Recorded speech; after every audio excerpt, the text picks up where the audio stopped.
top stories live from the Sky News City studio. Tesco denies profiteering from record food inflation as quarterly sales rise 9.5%. ITV confirms it's looking into buying All 3 Media, the makers of Gogglebox and The Traitors. EE opens a new bricks and mortar store. You might be surprised by what's inside. And ahead of the first Ashes test at Edgbaston, we look at the expansion of immersive cricket.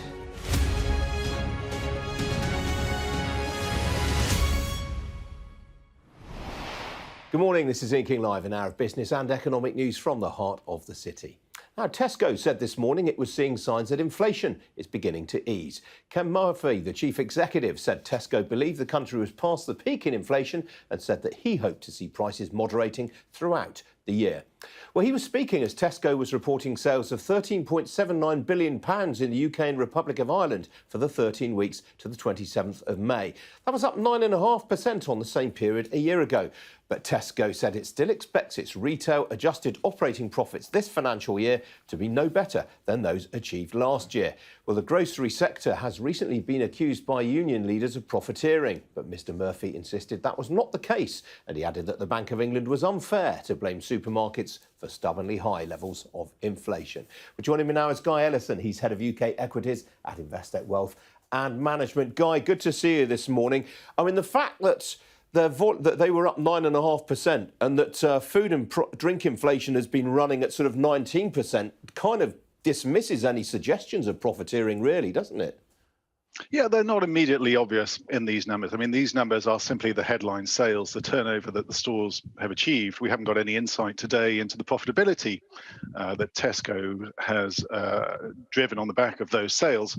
But no, as you say, certainly, the headline food price inflation for April, running at nearly 20%. That's well ahead of the reported like-for-like sales that Tesco's have released today. But I don't think this topic of greedflation is going to go away. It's an ugly word, really, to explain or describe what is quite an ugly practice if it proves to be the case that retailers, instead of simply passing on the natural cost inflation that they're seeing from their suppliers, are also adding an element of extra profitability for themselves. But no conclusions can be drawn today from these numbers.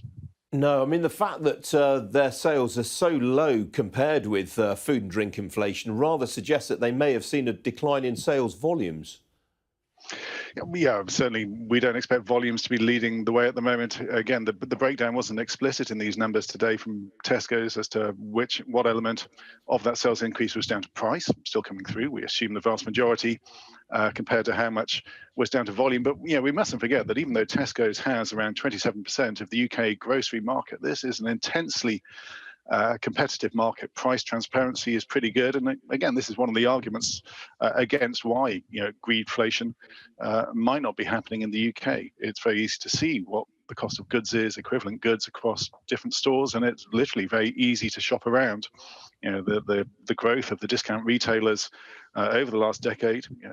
One of which, in the form of Aldi, Tesco, benchmarks a lot of their pricing too. I mean that consumers have a lot of insight into and a lot of choice these days with regard to where they do their shopping. Guy, quite interesting to note that while Ken Murphy thinks that food and drink inflation may have peaked, they're still seeing real labour inflation for the rest of the year. Yeah, that very tight labour market, is a real headache, both for companies such as Tesco, but also as a consequence, for the Bank of England.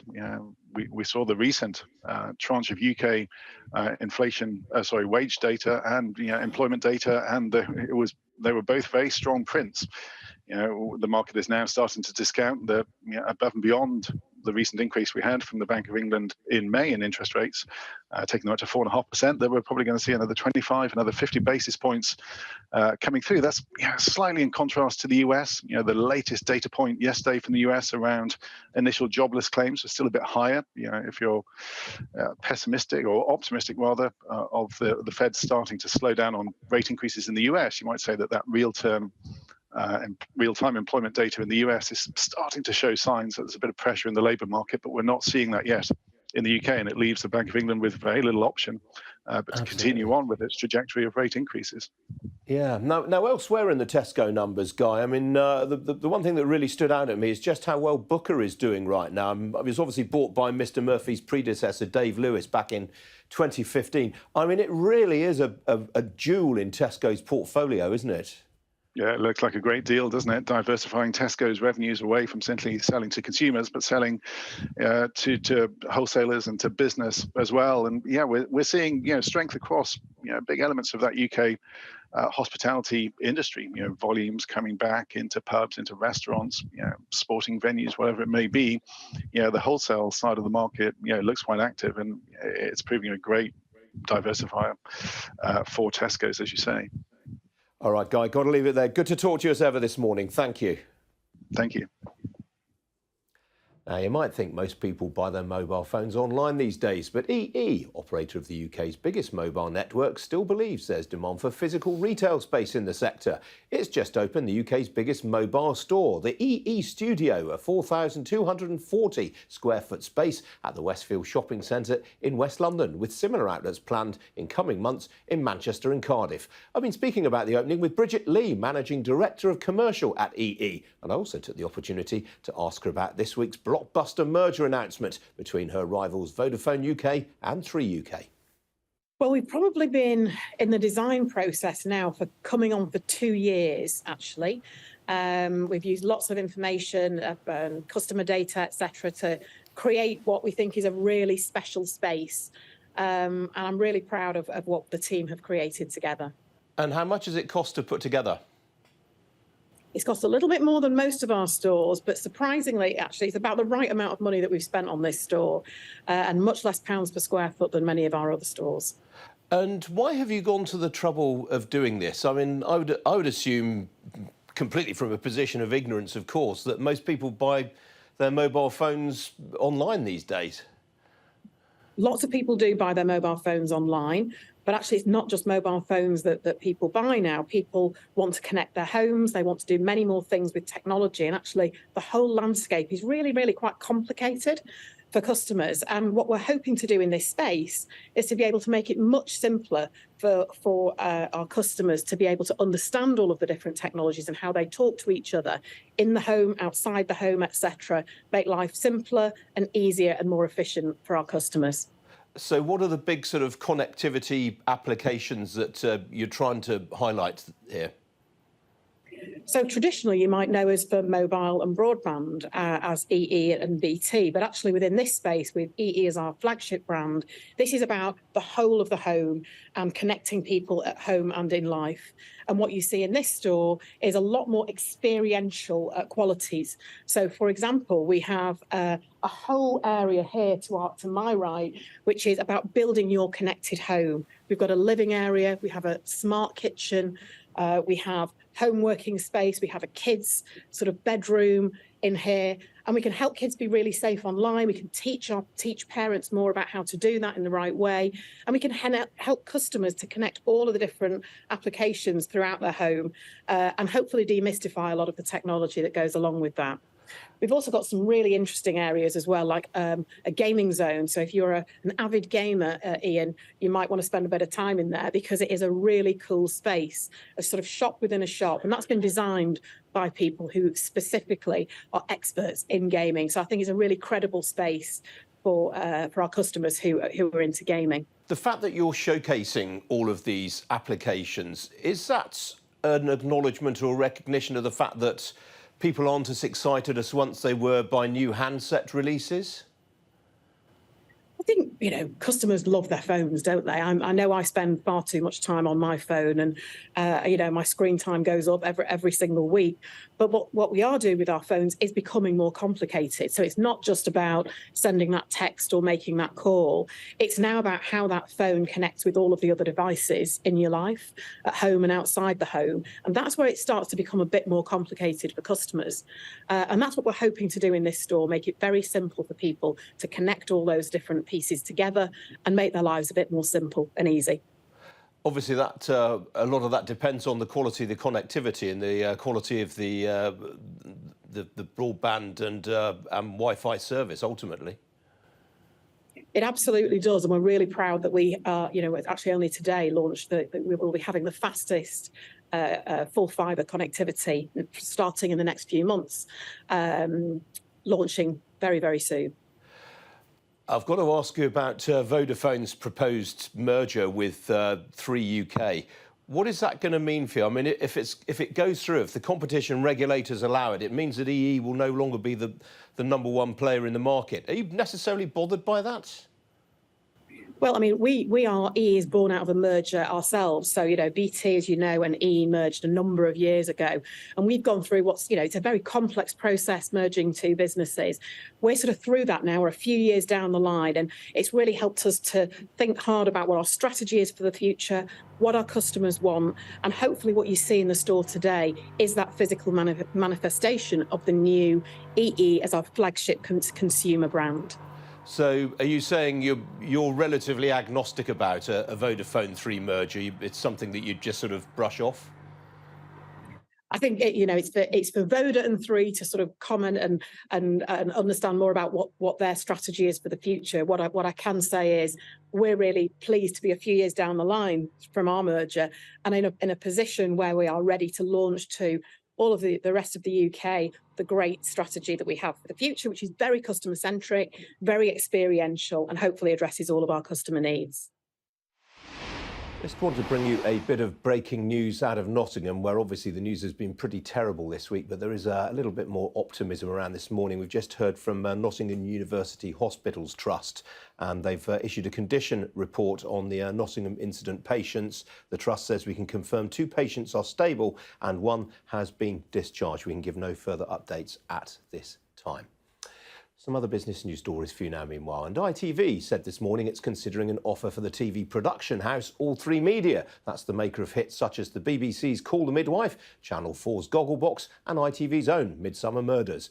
All3 Media was founded by a trio of former ITV executives, Steve Morrison, David Liddermont and Jules Burns. It's been known for the last 9 years, though, by the US entertainment conglomerate Warner Brothers Discovery and the US cable giant Liberty Global, which in addition to its 50% stake in Virgin Media O2, owns a 9.9% stake in ITV itself. ITV said there can be no certainty as to whether any transaction will take place, nor to the terms of any such transaction. Shares of Travis Perkins have fallen by more than 5% this morning after the company warned that profits for the year will be lower than expected. The UK's biggest supplier of building materials said it now expects adjusted operating profits for the current year to come in at around £240 million. That is down from the £272 million or so that the market's been expecting. Well, the company, which also owns Toolstation, said volumes in both the new build housing market and the renovation, maintenance and improvement market continue to be impacted by higher interest rates and weaker consumer confidence, driven by persistent, higher than anticipated inflation. The investment bank Peel Hunt said this morning it had seen a gradual improvement in its mergers and acquisitions pipeline since the end of March. The company, which specialises in advising businesses in the mid-cap section of the UK stock market, said valuations in that segment remained attractive, whilst it was also seeing tentative signs of a pickup in capital markets activity. Well, the news came as Peel Hunt reported a pre-tax loss of £1.5 million for the year to the end of March. That compared with a profit of £41.2 million a year earlier, reflecting a downturn in M&A activity and stock market flotations. Now, if you work for TalkTalk, Asda, Ordnance Survey, Bupa or Nando's, to name just a few, then at some point you will have probably used Workday software. The $56 billion enterprise software giant services are used by more than 9,500 companies around the world to help their employees book days off, process financial data and plan projects. As such, it has an enormous number of insights into how businesses are trying to boost their productivity and digitise what they do. And I'm very pleased to say joining me now is Carl Eschenbach. He's the co-chief executive of Workday. Carl, good to see you this morning. Ian, it's great to be here with you this morning. Great to be in London. Fantastic to have you here. Now, what sort of activity are you picking up on around the world? What sort of products and services are most in demand right now? Yeah, well, I think there's clearly some headwinds facing everyone in the market today. And I think our unique value proposition is one that's focused on customers' 2 most critical assets, their people and their finance. And we deliver this intelligent digital backbone that lets people, drive gain in productivity, but also enhance the user experience, while at the same time be agile to run scenario planning against some of the unknown certainties people are facing in the market. So people are looking to drive a digital transformation, and we're in the middle of that. Obviously, AI is the hot topic right now. How are you incorporating that into your product offerings? Yeah, listen, AI and ML is probably the most talked about topic in the world at this point, and we truly believe it's one of the most, biggest tectonic shifts we've seen in the last many decades. We're big believers in it. We think it will drive enhancement in how people work. We think it will drive productivity gains and will change the experience for all humans. That being said, we also believe it needs to be done in a very ethical and respectable way. At Workday, we started our AI and ML journey a long time ago, 10 years ago, in fact, and we built it deep into the core of the platform. So we've been using AI and ML in an enterprise model to really drive business outcomes for our customers. And we have something that's significantly different than the rest of the market. We have over 60 million users on our platform today, Ian, and we have over 600 billion transactions that are processed every year, which gives us a unique advantage because we have what we describe as an enterprise large language model, which gives us the ability to train our model to deliver business outcomes for our customers. We are built in AI. We don't bolt it on. But at the same time, you hear a lot of hype out there in the market around ChatGPT and generative AI. We can also bring that in through an open API interface we have to allow you to bring outside knowledge and AI technologies into our platform. So we're super excited about the potential of it, and we're leaning in, but we're always going to do it in a very ethical and responsible way. Is this something that you can necessarily charge more? Or is this going to be something that comes as standard before too long?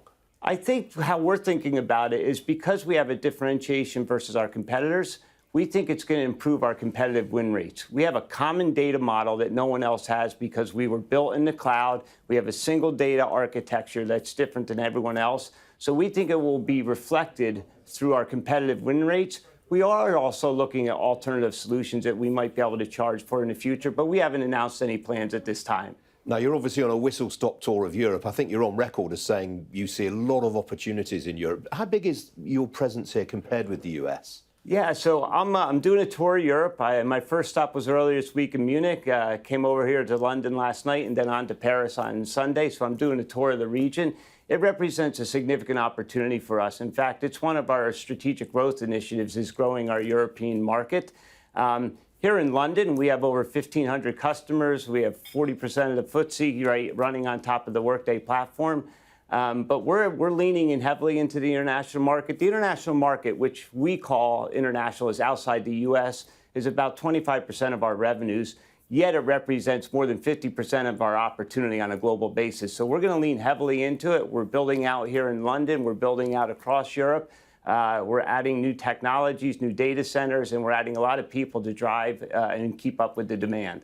Now, you've been on the Workday board for a few years, but you became co-CEO at the end of last year. Before that, you were, of course, at Sequoia, the venture capital giant. What are your thoughts on that sector right now? I mean, it looks like it's going through a bit of a tough patch. Yeah, I've been in the job now 7 months, Ian. I'm super excited to partner with Anil, one of the co-founders and now my co-CEO, probably one of the smartest technical strategists I've ever worked with in enterprise software. And I did serve on the board for 5 years prior to taking on this new responsibility. And before that, I spent 7 years at Sequoia Capital doing investments with my partners there and taking 6 companies public over that 7-year period that I was there. And it's an amazing industry. It drives innovation. It really fuels the entrepreneurial spirit. And it's something I very much enjoyed. The one thing I've been impressed about here in London the last couple of days is learning how much the European and specifically the UK government is leaning into fueling AI growth. They've announced some investments as well as announced an AI summit that will take place later this year. So, they're in a way, they're doing their own venture capital work as they invest in AI companies. All right, Carl, got to leave it there. Hope to see you again. Thank you. Thanks, Ian. Still to come here on Ian King Live. We'll have a look at how the markets are doing going into the weekend. Don't go away.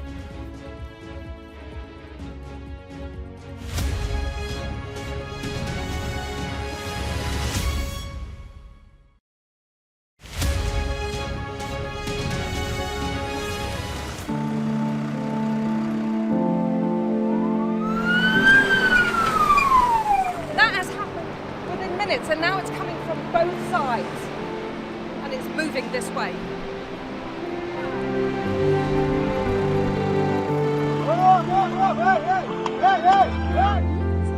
only about half a mile from the Turkish coast, and it's evident that is the boat seriously overcrowded.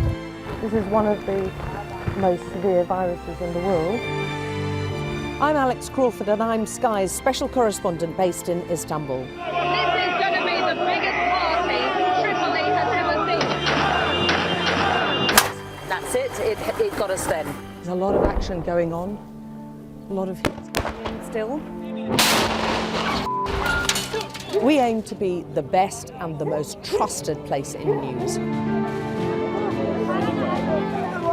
Clearly not had very much to eat at all. A lot of them extremely thin and very frail. Look at her arms. I can put my entire hand round. This is the cocktail of drugs which the doctors at this hospital have been giving their coronavirus patients. Made for people who want clarity in an uncertain world. Mother Nature can be vicious, absolutely savage. The world's largest falls now down to a trickle in places. I can't imagine how much plastic is lying at the bottom of this huge lake. Oh! Close and personal with a rhino. This is what makes the job so fantastic. Welcome back. Bit of breaking news to bring you. We've heard in the last few minutes that the UK's Competition and Markets Authority has cleared Amazon's takeover of iRobot. That's the owner of the Roomba self-acting vacuum cleaning business. That deal commissioned $1.7 billion cleared by the CMA. It's not yet been cleared, I don't believe, by the US Federal Trade Commission, though. So they're not completely past all the hurdles on that takeover yet.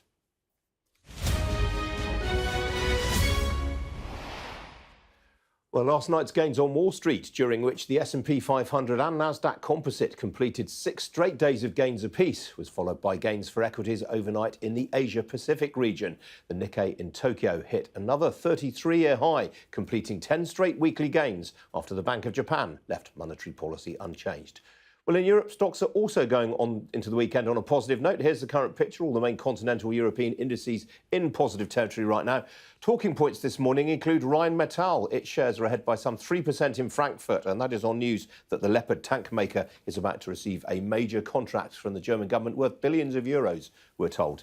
Here in London, the FTSE 100 up 1/6% right now, and a broad-based rally led by the retailers. Among interesting features this morning, Whitbread is ahead by just over 1%. That's on a report in the Times suggesting that it may be looking at possible pub restaurant disposals. While Informa, the exhibitions group, you might recall we had the CEO of that company on the programme recently, its shares up 1.25%. That follows yesterday's upbeat trading statement.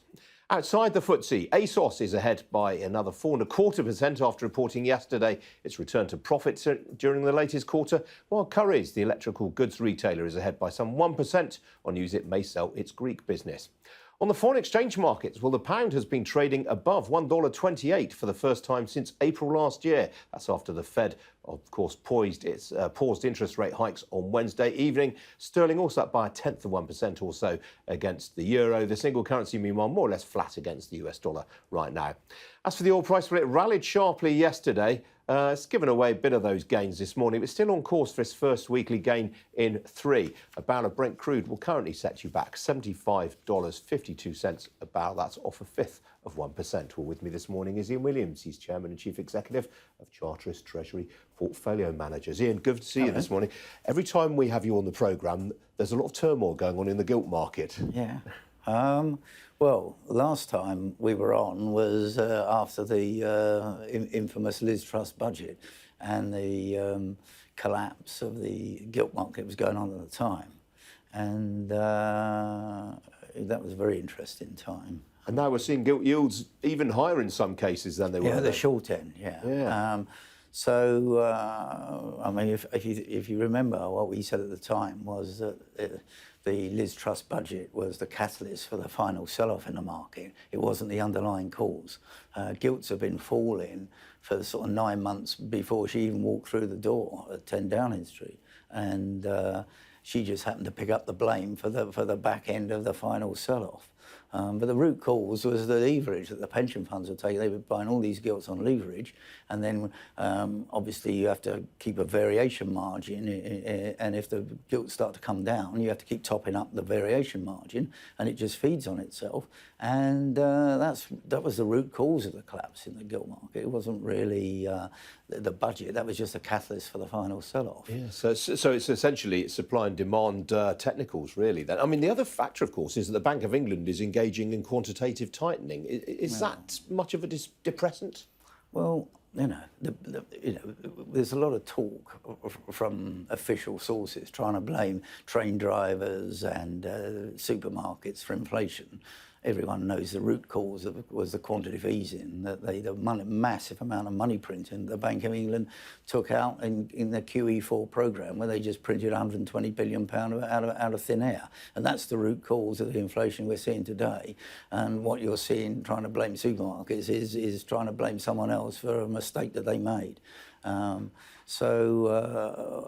think they weren't the only central bank to do it. I just think they maybe did it in a bit more scale relative to the size of the economy, which meant that we probably potentially have an inflation problem that's worse. I mean, it's easy to prove that, because if you look around the world and say, oh, well, it's high oil prices because of Ukraine, all countries suffered from the high oil prices. All countries suffered from not all countries suffered from these rates of inflation. It was the ones that were printing money that have suffered from the inflation rate. Yeah. So what we're seeing now is potentially a policy error by the central banks, which was too loose for too long, coupled by a load of money printing. They've now gone the other way, sort of trying to rebuild their reputations. And the Fed and the Bank of England all run the risk now of excessive tightening. So if you look at the yield curve, we've got an inverted yield curve. What that means is the short-ended gilts and short-ended treasury bonds are on 5% yields, where the 50-year and 30-year bonds are sort of hovering around 4, under 4 in the States, slightly over 4 in the UK. The market is telling you an inverted yield curve is one of your best signals that the economy is going into recession. It is. But you mentioned there the yields in question there. I mean, the traditional yield curve inversion one looks for is with the 2s and the 10s, isn't it? Or the 2s and the 5s. Or you can look at you can pick any one you like to get a picture. But I mean, it's particularly pronounced if you look at 2s versus 30s. I mean, the central banks can control rates up to 2 or 3 years. After that, the market decides the rate. And the market is setting rates much lower than the central banks. And usually when you get these inverted yield curves, it's the market that usually gets it right. So if the market's signaling recession, you can probably bet you're going to get one. We're really quite bullish on gilts on a 1-year view. We think there's a 4-year bond cycle that every 4 year, 2008, 2012, 2016, 2020, next one is due in 2000. Every 4 years, tied in with the US presidential election, you get a big rally in bonds, and the next one is due next year in 2024. We think the yields are too high. We think the economies are going into recession, and we think that government bonds are going to have their day in the sun. And so we're really, and there's other stuff. The more forward-looking indicators are actually showing negative for the economy going forward. Whereas the backward-looking ones, particularly what the Fed uses, like the non-farm payroll, they haven't caught up, but they're lagging. They're badly lagging indicators. So the forward-looking, the US money supply, M2 money supply, is negative year on year for the first time since the Great Depression in 1933. That's really quite scary. Whereas a year or two ago, M2 money supply, when they were printing money like confetti, was growing at 38% a year. That's gone completely into reverse. And now you're seeing big forward-looking indicators of quite potentially heavy deflation or disinflation coming through, which is, I think, very positive for the long end of the bond markets. And it's being borne out. And the more they put the short rates up, I mean, the Bank of England probably put short rates up again, it's potentially just going to put long-dated gilt prices up even higher. OK. Ian, got to leave it there, I'm afraid, but good to talk to you this morning. Right, thank you. Still to come here on Ian King Live, how sports sponsorship has helped Heineken grow as it celebrates its 150th year. Stay with us.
Welcome back. Very important news to bring you. England have won the toss at Edgbaston and are going to bat.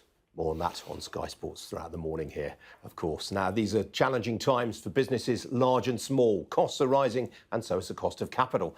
At the same time, though, there's a need to invest more in technology and, for many, decarbonisation. All of that is creating a need for advice from management consultancies like BIP Group, the Italian specialist in digital transformation, sustainability and innovation. Well, BIP, which employs nearly 5,500 people around the world, moved into the UK 3 years ago with the acquisition of smaller rival Chaucer. I've been speaking with its co-founder and chief executive, Carlo Maria Cappe, and asked where he was seeing most demand right now. The most demand is in both innovation and sustainability, that we actually call them blue and green, because they're very much interconnected. Because the sustainability to be implemented, it requires a lot of technology, a lot of innovation, a lot of digitalization. And the other way around, the digitalization in the past 10 years has been quite nasty for the sustainability, because, as you know, the energy consumptions of some of the digital factors like cloud, blockchain were huge, and they were doomed and destined to become even higher. So now there is a new trend that is sustainable digitalization that will go much, much lower consumptions.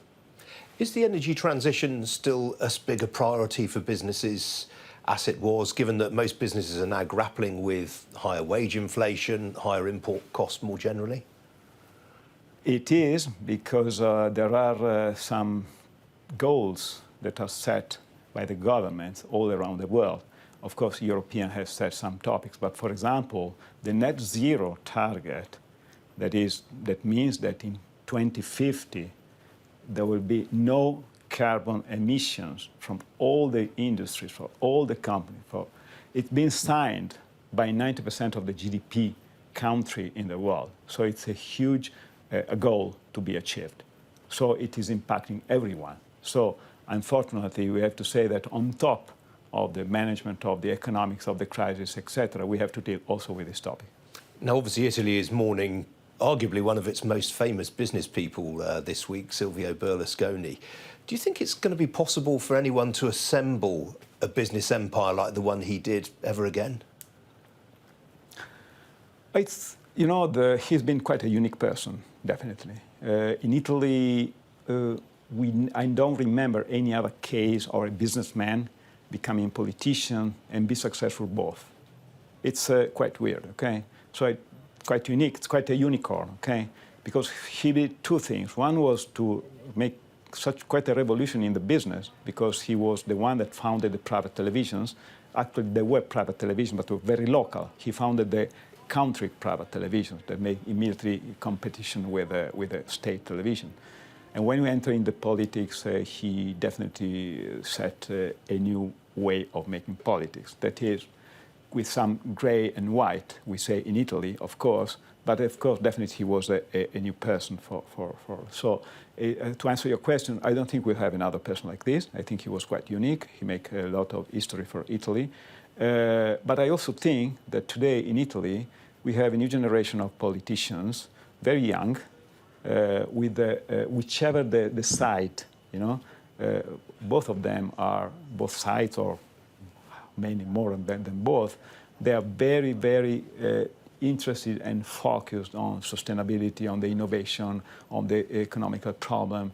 And I see an incredible difference among the past politicians. I mean, I guess Silvio Berlusconi, if he was around today, if he was starting his career now, you'd call him a disruptor. Yeah. Are there people in Italian business now that have that sort of, those disruptive qualities, if you like? Yeah, absolutely. The Italian entrepreneur, although, you know, unfortunately in Italy there are not so many funding and so many capabilities to fund the entrepreneurs, but the Italian entrepreneurs has been always very disruptive and innovative. So consider that in Italy we have more than 800,000 or probably more than 1 million of small medium enterprises that are made by people that has not studied at the university, you know, but are so expert of that segment that they became global leader in that segment, wherever I go. And this is then the previous class of entrepreneurs. But the sons and the daughters of these entrepreneurs have the same mindset. So they must succeed globally in some niche segment, okay? And this is now for the innovation, for the technology. We have some I have been to Boston last week, and I saw many Italian startups that migrated there because they can find a fund. But they're very aggressive, very innovative. Great chat, that. Now, it's been a great month for English football clubs competing in European competition, with Manchester City winning the Champions League and West Ham United winning the Europa Conference League. Well, Heineken, the world's second biggest brewer, sponsors both competitions and credits its partnership with UEFA for helping it grow sales. Heineken's Chief Commercial Officer, James Thompson, has been telling me about that long-running partnership and also about the company's 150th anniversary. It's been going for over 25 years now. And it is successful. I think we are the brand that's most associated with the UEFA Champions League of all the partners that they have. We love it because it's an opportunity for us to be in part of things that people are naturally interested in. And so much marketing and advertising these days is interrupted. It's lots of digital stuff and there's many, many messages that people are exposed to. So we think it's good to be part of things that people are already interested in. And people are interested in it in 192 countries around the world. I've seen it reported that you pay $65 million a year for the sponsorship. Does that pay for itself? I mean, I'm not going to sort of talk about the exact numbers involved. What we find is you can measure quite a lot about this sort of sponsorship, but you can't measure it down to the nth degree. What you can do is you get a sense of what people think about your brand and the kind of scale. So 2.5 billion people are exposed on average to a UEFA game, whether it's streaming or on live TV or something like that. And we know that we sort of reach 330 million, I think it is, people who have a Heineken as one of those experiences. We also know that over 60% of people who are adults who are watching it are having a Heineken as opposed to other beers. So we get a good sense there of the huge value that we get to it. Some countries, for example, France, don't allow alcohol sponsorship of sporting events. How do you get around that when the games are being broadcast in France? It's not a case of really getting around it, really. We follow their law and anybody else's. What we have is messages in our sort of colours and logo about responsible consumption. So, for example, at Istanbul, over last weekend, we had a green logo with our red star, and it just said, enjoy responsibly. And that's consistent with the laws of the country and actually with the sort of messaging that we like putting out. We do use our sponsorships, whether it's football in this case or Formula One, to emphasise responsible drinking. When you drive, never drink is a message we use a lot on Formula One, for example, with our partnership with Max Verstappen. So it is consistent in general with the way we're approaching these things. What about the Scottish Government? It's considering restricting alcohol advertising altogether. I mean, does that potentially erode the value of sponsorship deals with organisations like UEFA over time? I mean, it hasn't so far. I hope we don't go down that path. We do work closely with all sorts of stakeholders to make sure that what we're doing is as responsible as possible. But our whole point with Heineken 0.0, for example, is that there's always a choice for people. We have a bigger market share of no alcohol drinks, no alcohol beers than we do of beers with alcohol. And it's really part of our long-term approach to increase the occasions of non-alcohol beer. Now, another one of your brands, well known to UK viewers in particular, is Newcastle Brown Ale. That used to be the shirt sponsor to Newcastle United, and at the time it became America's biggest selling bottled beer. Why don't you do more with that brand these days? I think there's a shift in terms over time of what people are looking for. There's been a shift to premiumisation. Internationally, there's been a shift to big quality. There's been a shift to lighter drinking beers, particularly in the United States. And Newcastle Brown, unfortunately, doesn't fit some of that. Personally, I used to love it, but that's how consumer trends go, I'm afraid. Now, this week you're also marking 150 years of Heineken. What sort of things are going on inside the company? Well, you can imagine everyone's pretty excited. There are a couple of things that we're doing. First of all, apart from being a brand that sells 10 billion pints almost around the world every year, we are also the world's most misspelt beer brand. And so we're having a bit of fun at our own expense with that, with a piece of advertising. But we're also doing something a little bit different with Goldsmiths College, University of London. And they have worked together with some psychologists to look at what creates public perception of brands that facilitate good times. But our purpose is not about just selling beer.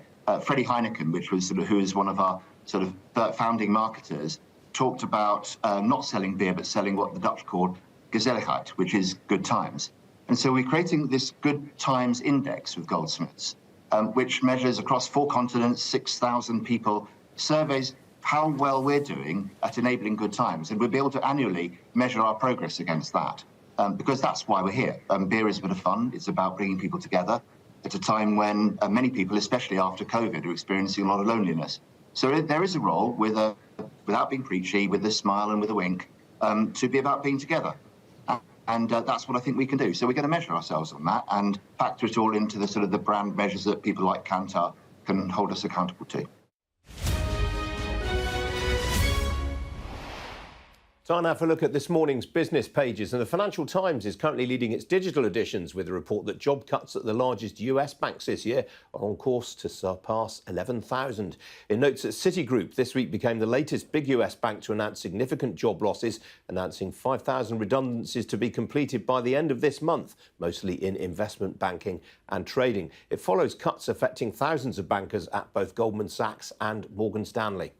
The Times leads its business pages with details around yesterday's announcement that the hedge fund manager Odey Asset Management is breaking itself up following sexual misconduct allegations against its founder, Crispin Odey.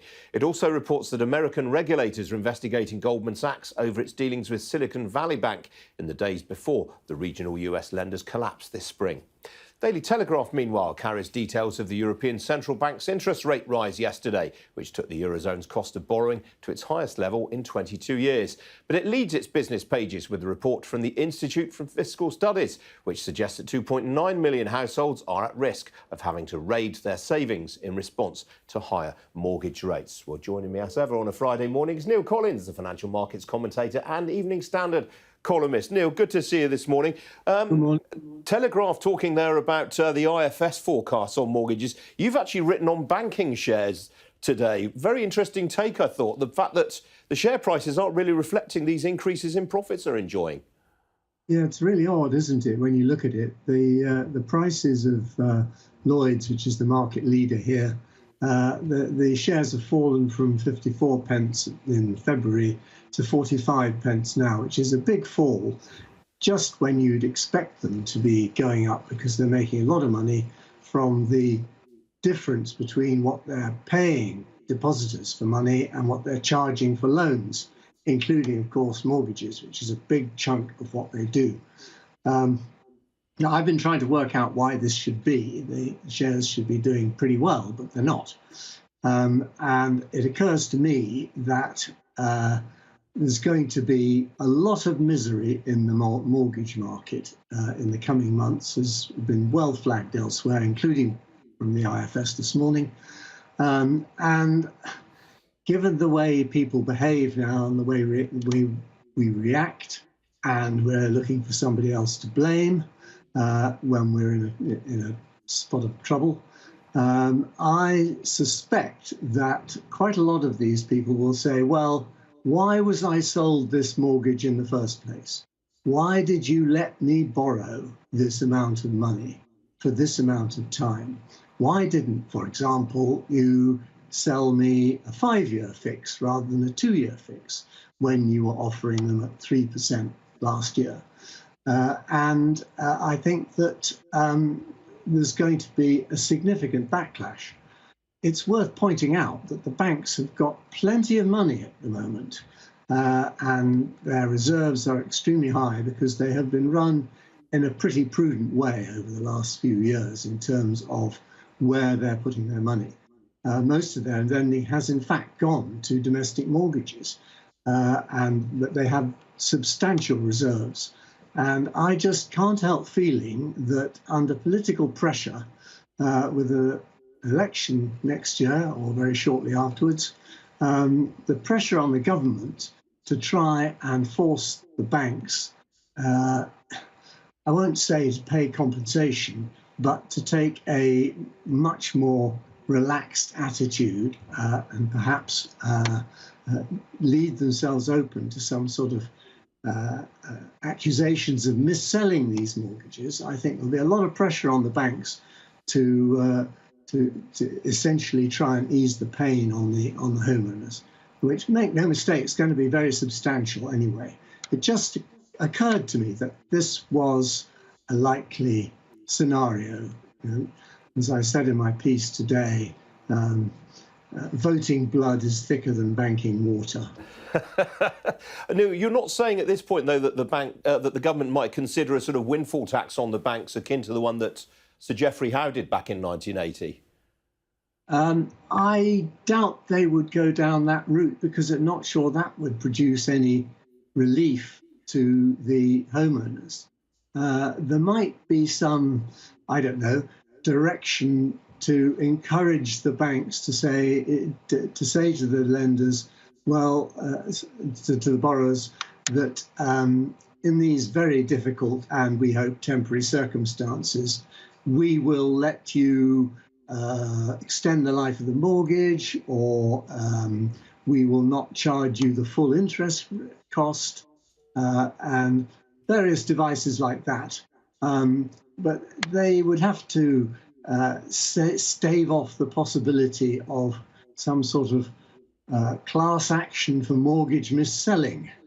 You may remember the PPI scandal, where the banks ended up paying huge amounts of money when they were found to have mis-sold insurance on ordinary loans.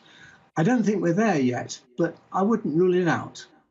Yeah, I think you may be right, Neil. Good to talk to you as ever. Thank you. Pleasure. Just a reminder to check out the Ian King Live podcast, which you can find by scanning the QR code that's on your screen now. It's available to download wherever you get your podcasts. Well, still to come here on Ian King Live, the immersive cricket experience with backing from stars including Ben Stokes and Jofra Archer. It's expanding across the Atlantic. Stay with me.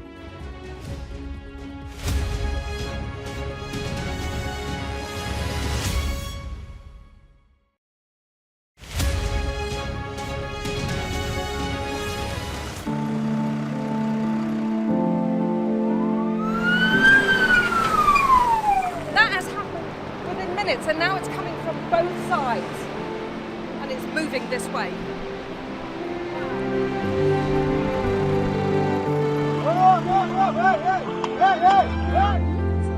Only about half a mile from the Turkish coast, and it's evident that the boat is seriously overcrowded. This is one of the most severe viruses in the world. I'm Alex Crawford and I'm Sky's special correspondent based in Istanbul. The biggest party Tripoli has ever seen. That's it, it got us then. There's a lot of action going on, a lot of hits going in still. We aim to be the best and the most trusted place in news. Clearly not had very much to eat at all, a lot of them extremely thin and very frail. Look at her arms. I can put my entire hand round. This is the cocktail of drugs which the doctors at this hospital have been giving their coronavirus patients. Made for people who want clarity in an uncertain world. Mother Nature can be vicious, absolutely savage. The world's largest falls now down to a trickle in places. I can't imagine how much plastic is lying at the bottom of this huge lake. Oh! Close and personal with a rhino. This is what makes the job so fantastic.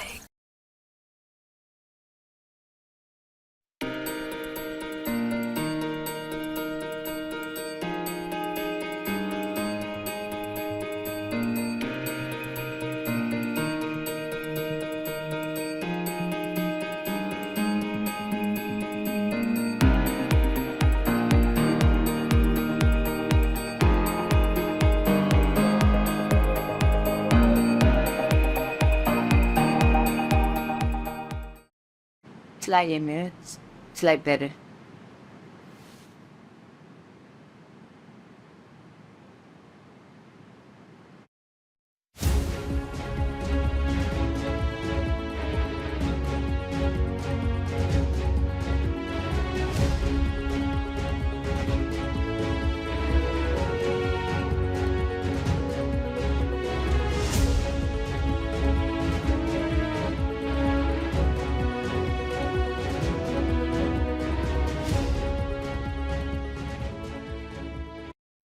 Fly Emirates, fly better.